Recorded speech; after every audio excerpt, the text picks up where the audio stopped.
নলবাৰীৰ চামতা বালিপথাৰত মুকলি হ'ল ডিজিটেল প্ৰিণ্ট এণ্ড নিজৰা অফছেট প্ৰেছ। উদ্যমী যুৱক দীপজ্যোতি ভাগৱতীৰ প্ৰচেষ্টাত গঢ় লৈ উঠা আধুনিক অফছেট প্ৰেছটো সোমবাৰে আনুষ্ঠানিকভাৱে মুকলি কৰে অৱসৰী শিক্ষক বনমালী বৰ্মনে। মুকলি অনুষ্ঠানত চামতা উচ্চতৰ মাধ্যমিক বিদ্যালয়ৰ অধ্যক্ষ বীৰেন বৰ্মন, চামতা বিষ্ণুজ্যোতি একাডেমীৰ অধ্যক্ষ প্ৰদীপ ভাগৱতীকে ধৰি কেইবাগৰাকীও বিশিষ্ট ব্যক্তি উপস্থিত থাকে।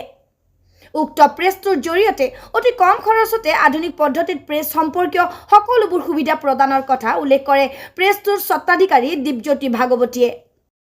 সঁচাকৈ আমি সকলোৱে আনন্দিত আৰু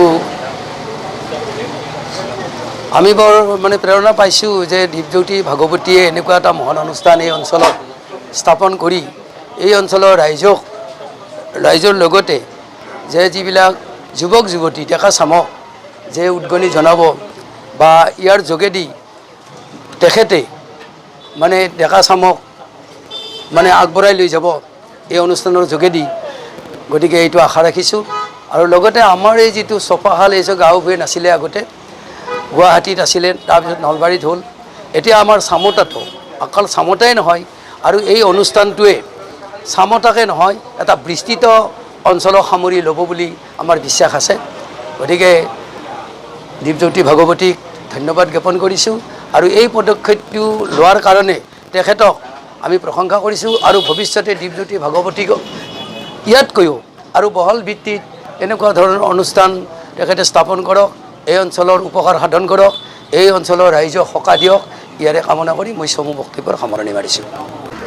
আমাৰ আজি 20 তাৰিখ সোমবাৰে 20 জানুৱাৰী সোমবাৰে আমাৰ ডিজিটেল প্ৰিণ্ট এণ্ড নিজৰা অফছেট প্ৰেছ নামেৰে আমাৰ নতুনকৈ অফছেট প্ৰেছটো আজি মুকলি কৰা হ'ল। আমি আগতে অলৰেডি আমাৰ ডিজিটেল প্ৰিণ্ট নামেৰে আকৌ এখন আমাৰ অনুষ্ঠান আছে, সেইখন আজি 5 বছৰ ধৰি আমি সেৱা কৰি আহিছোঁ। আজি আকৌ নতুন আমি মেচিন সংযোজন কৰি অফছেট প্ৰেছটো আজি মুকলি কৰিলোঁ। আমাৰ ইয়াতে গোটেইখিনি থাকিব, ফ্লেক্স প্ৰিণ্টৰ পৰা অফছেট প্ৰিণ্টৰ পৰা গোটেইখিনি থাকিব। আমাৰ বাইণ্ডিঙৰ পৰা আদি কৰি গোটেইখিনি হ'ব, স্পাইৰেল বাইণ্ডিঙৰ পৰা সকলো ধৰণৰ চপাহালৰ কামখিনি গোটেই চলিব আমাৰ ইয়াতে। ডিজিটেল প্ৰিণ্ট এণ্ড নিজৰা অফছেট প্ৰেছ।